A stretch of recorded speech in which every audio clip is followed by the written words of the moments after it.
오늘 보실 말씀은 요한복음 20장 19절에서 31절 말씀입니다. 요한복음 20장 19절에서 31절 말씀입니다. 저와 여러분이 한 절씩 교독하겠습니다. 이날 곧 안식 후 첫날 저녁 때에 제자들이 유대인들을 두려워하여 모인 곳의 문을 닫았더니 예수께서 오사 가운데 서서 이르시되 너희에게 평강이 있을지어다.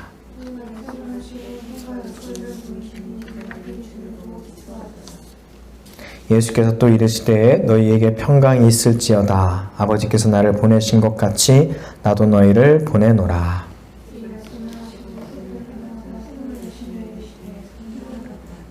너희가 누구의 죄든지 사하면 사하여질 것이요 누구의 죄든지 그대로 두면 그대로 있으리라 하시니라.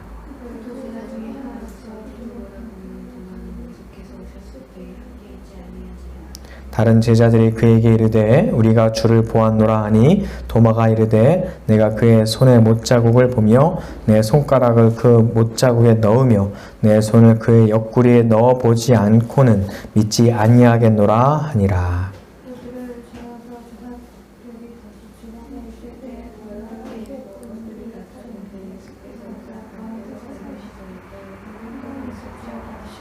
도마에게 이르시되 내 손가락을 이리 내밀어 내 손을 보고 내 손을 내밀어 내 옆구리에 넣어보라. 그리하여 믿음 없는 자가 되지 말고 믿는 자가 되라.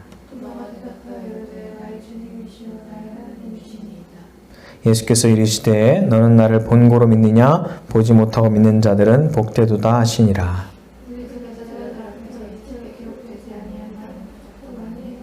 함께 하겠습니다.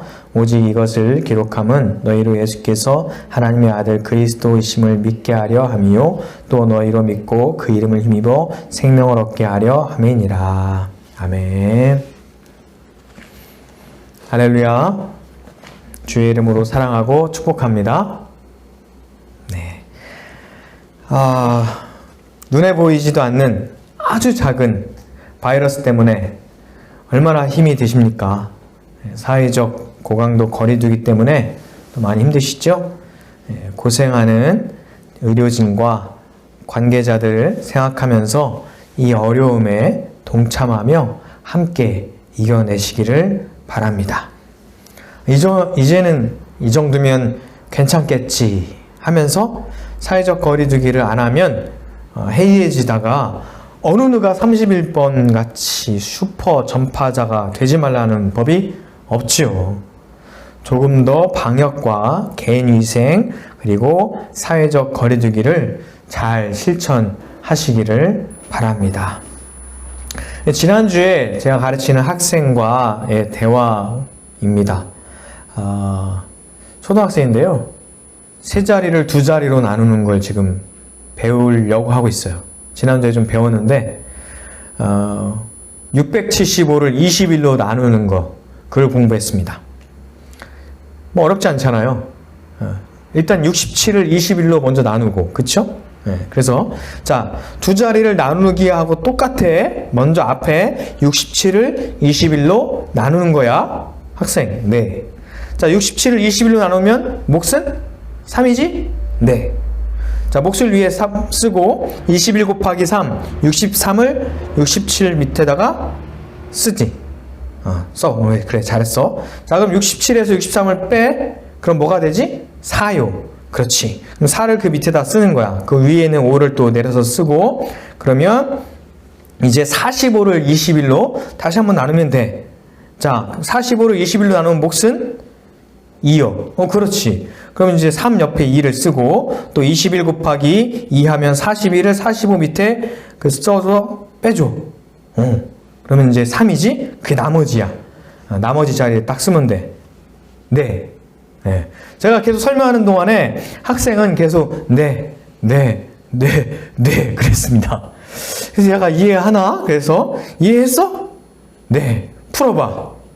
풀었을까요? 못 풀었을까요? 못 풀더라고요. 네네 했잖아. 네. 이해한다며. 네. 네만 그냥 주장창했지 전혀 이해를 못하는 학생이었습니다.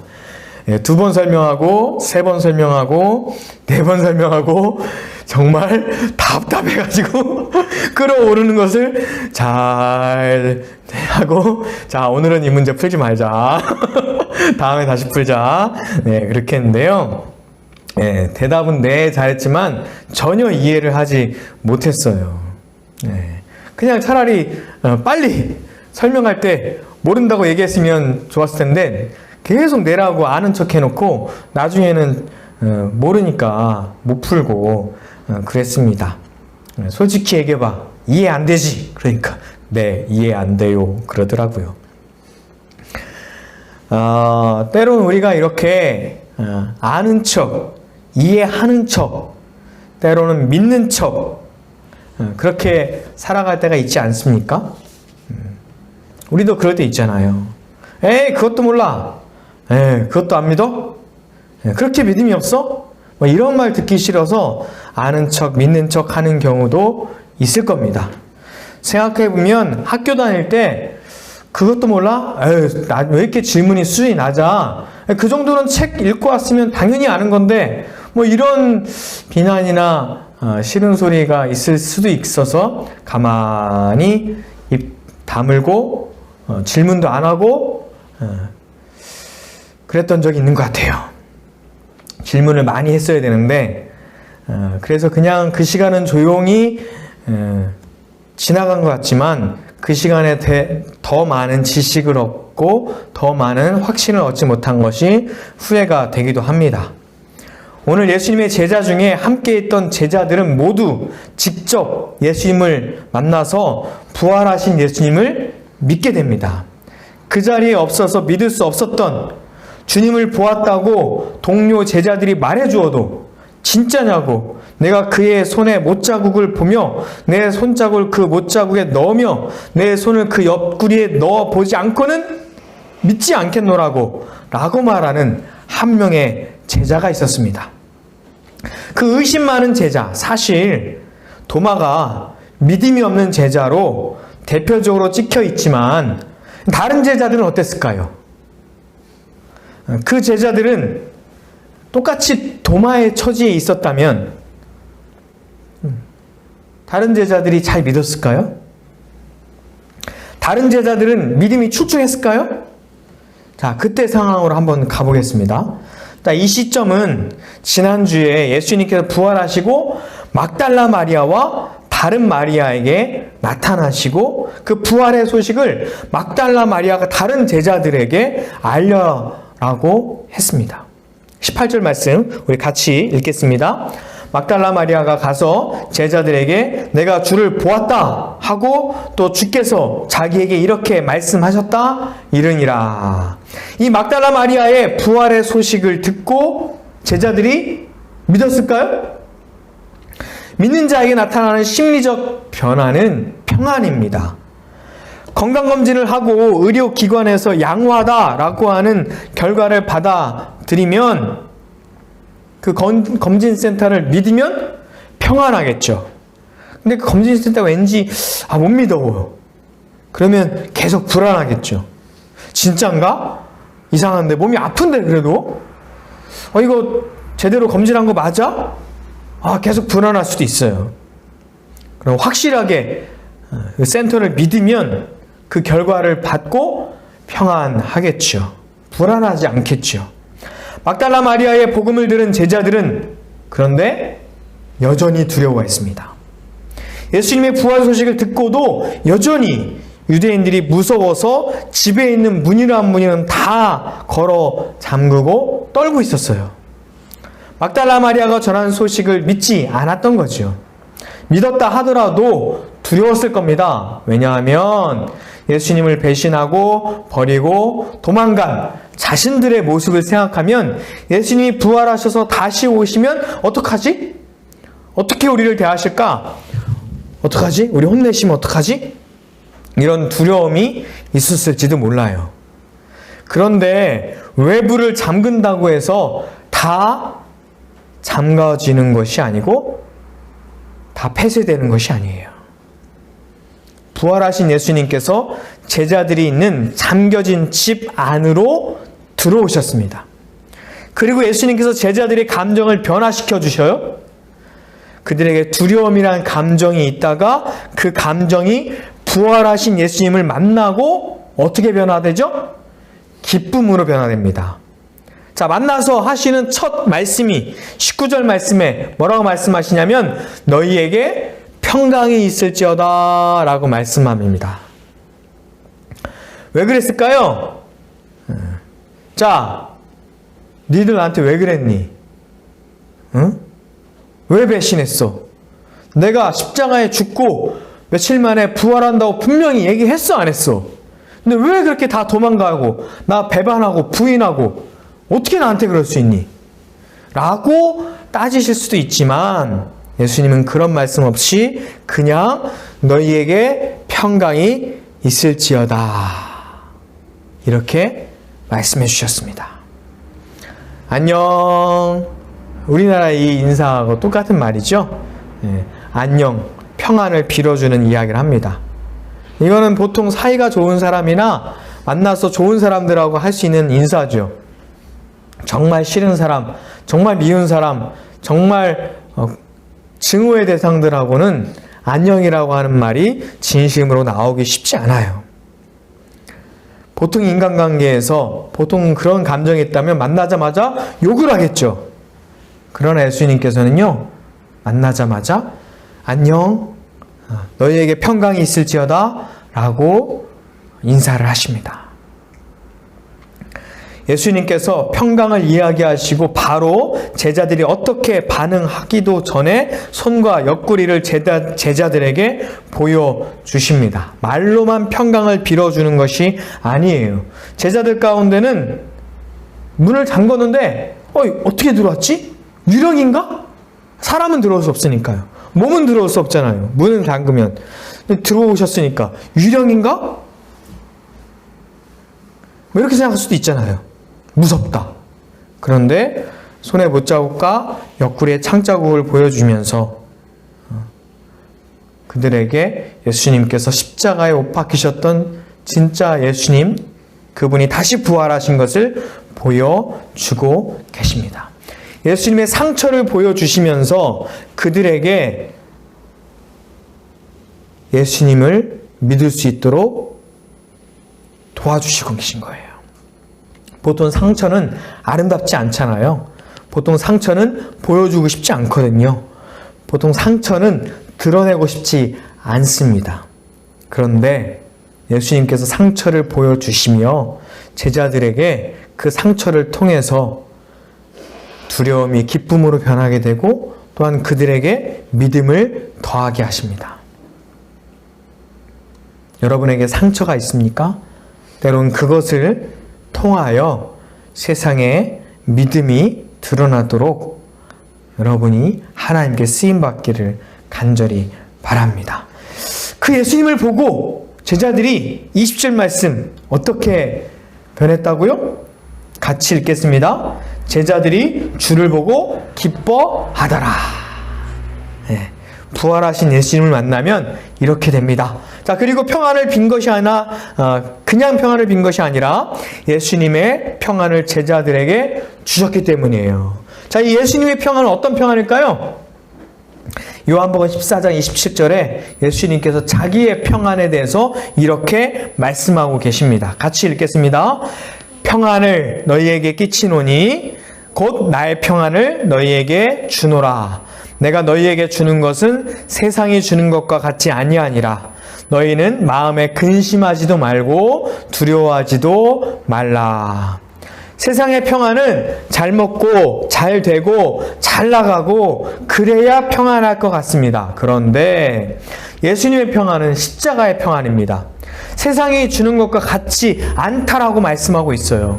십자가의 평안입니다. 십자가에 죽는 평안이죠.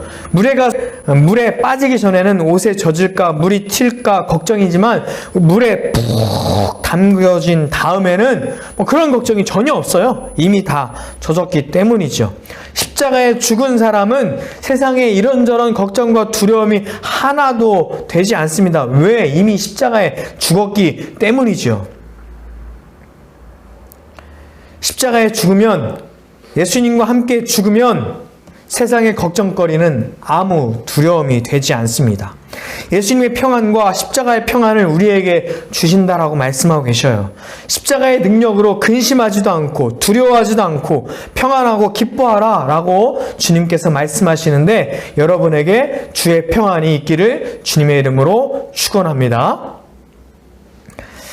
안타깝다고 해야 될까요? 다행이라고 해야 될까요? 도마에게는 평생, 아니 기독교 역사에 길이길이 의심 많은 도마라는 별명이 생겨서 안타깝지만, 도마처럼 의심 많은, 잘 믿어지지 않는 사람을 위해서는 다행이기도 합니다. 그 자리에 도마만 없었기에 다른 제자들이, 막달라 마리아가 제자들에게 했던 것처럼 도마에게 예수님이 부활하셨다고, 부활하신 예수님이 우리에게 오셨다고, 내가 그 십자가의 옷자국을 봤다고, 내가 그 옆구리에 구멍을 봤다고 아무리 이야기를 하고 또 이야기하고 또 이야기를 해도 도마가 믿지 않는 거예요. 2번 얘기하고 3번 얘기해도 못 믿겠다고, 아니 왜 못 믿냐고, 부활하셨는데 내가 그렇게 얘기를 해도 계속 그게 반복이 됐을 겁니다. 제자들의 반응이 어땠을까요?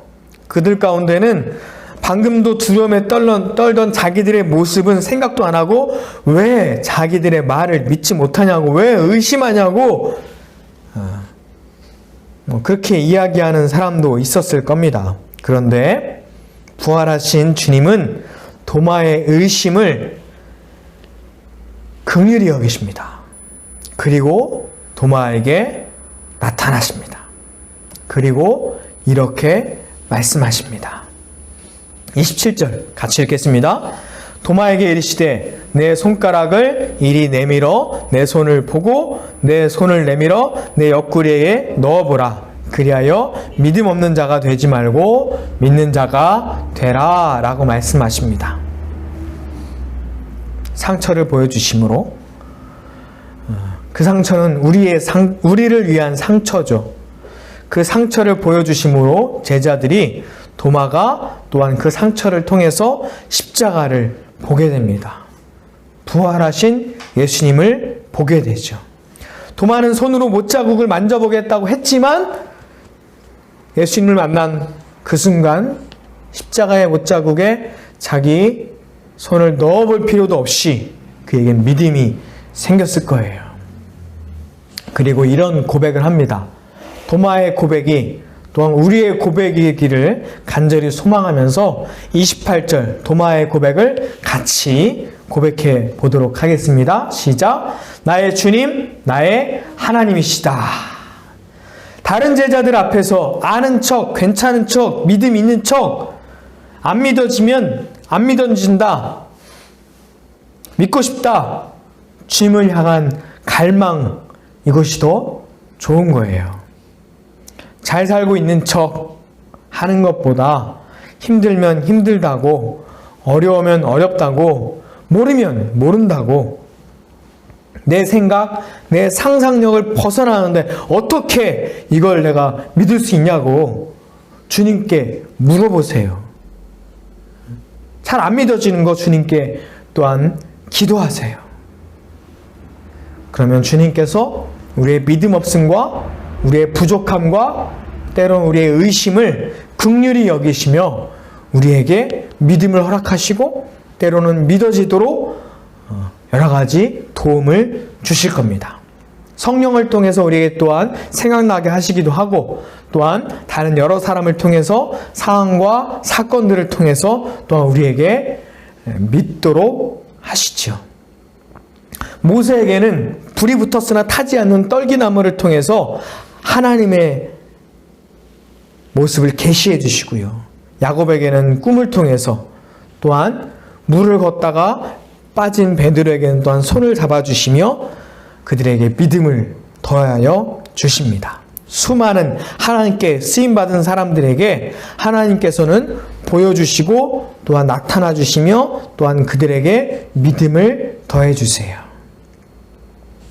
다만 그 순간순간 우리의 연약함, 우리의 부족함, 우리의 믿음 없는 모습이 또한 드러나야 되죠.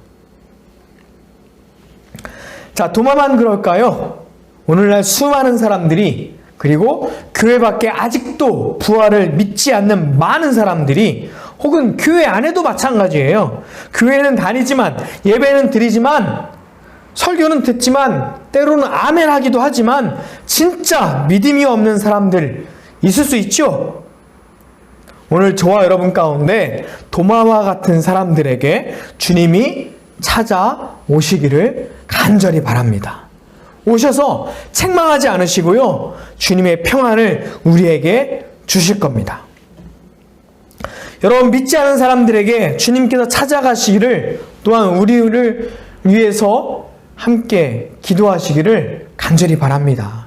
그래서 그들이, 그리고 우리가 예수님을 나의 주님, 나의 하나님 이렇게 고백하고 믿기를, 그런 역사가 있기를 간절히 주의 이름으로 축원합니다. 할렐루야. 그런데요, 여기서 우리가 주목해 봐야 될 것이 또 하나 더 있어요. 주님이 일일이 다 찾아가시면서 안 믿는 사람들 다 찾아가면 좋겠지만 주님 대신 우리를 보내주신대요. 자, 주님이 다 하시면 우리는 뭐예요? 나중에 주님께서 영광 되시는 그날, 주님께서 다시 오시는 그날, 우리가 주님의 기쁨에 참여할 때 우리가 하는 일은, 칭찬받을 일은 아무것도 없으면 어떡합니까? 그래서 예수님을 하나님께서 보내주셨듯이 또한 우리도 보내신다라고 말씀하고 있습니다. 21절 말씀 같이 읽겠습니다. 아버지께서 나를 보내신 것 같이 나도 너희를 보내노라. 그런데 그냥 보내지 않으시고 성령을 받으라 라고 말씀을 하십니다. 우리를 통해서, 우리를 보고 부활하신 예수님을 믿게 하려고 우리에게 성령을 받으라고 말씀해요. 근데 어떻게 우리가 예수님을 나타낼까요? 어떻게 우리가 하나님을 보게 할까요? 23절 말씀에 답이 있어요. 자, 23절 말씀 같이 읽겠습니다. 너희가 누구의 죄든지 사하면 사하여질 것이요, 누구의 죄든지 그대로 두면 그대로 있으리라 하시리라.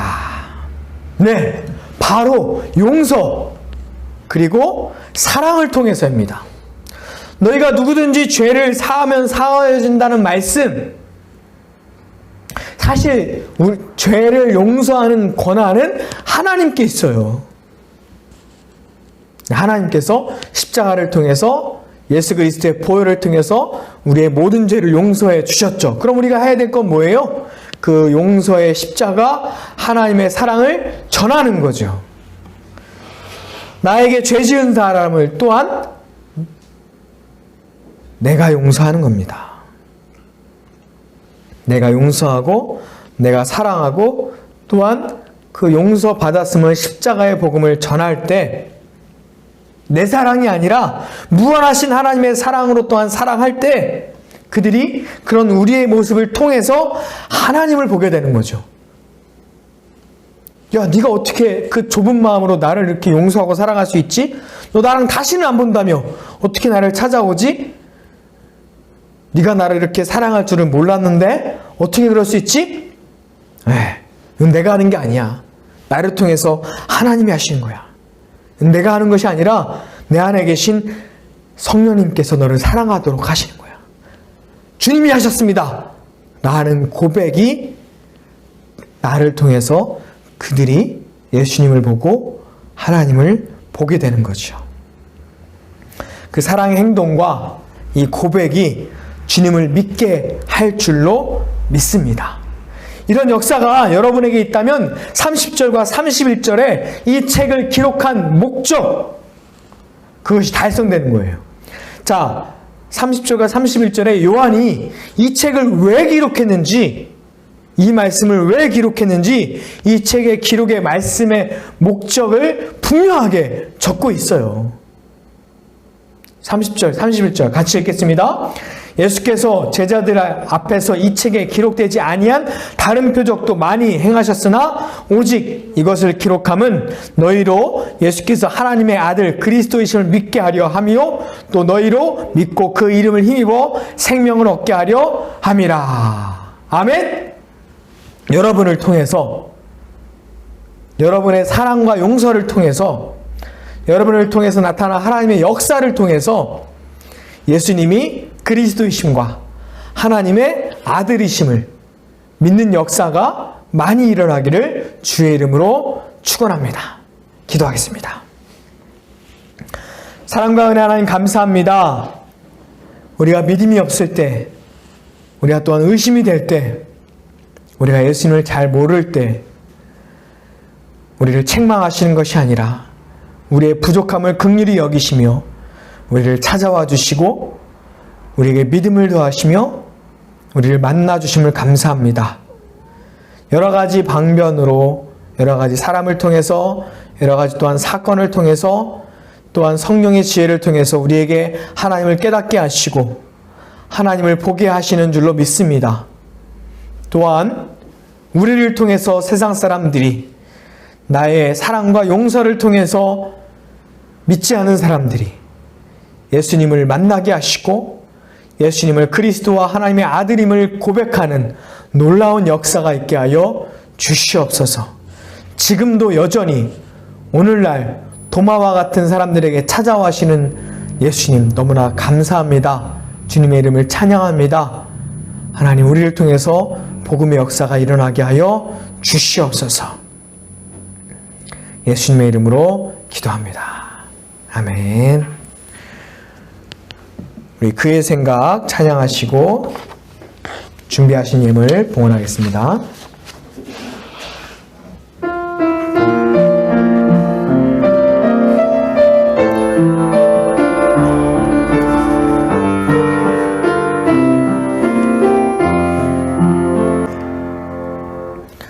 하나님 감사합니다. 이 시간 하나님의 은혜를 생각하고 또한 주의 교회를 생각하며 하나님의 복음이 전파되기를 원하여 예물을 드렸습니다. 이 예물을 주님께서 기뻐 받아 주시옵소서. 먼 곳에서 진리교회를 위하며 기도하며 드린 예물 또한 주님께서 또한 기뻐 받아 주시옵소서. 그들의 손길을 주님 기억하여 주시옵고 그들의 예물을 드리며 드린 모든 기도의 제목이 주의 뜻 가운데 이루어지게 하여 주시옵소서. 이제는 우리 주 예수 그리스도의 은혜와 하나님의 크신 사랑과 성령의 함께 하심이 믿음이 부족하고 또한 연약한 우리들에게 이제부터 영원토록 함께 하시기를 간절히 축원하옵나이다. 아멘.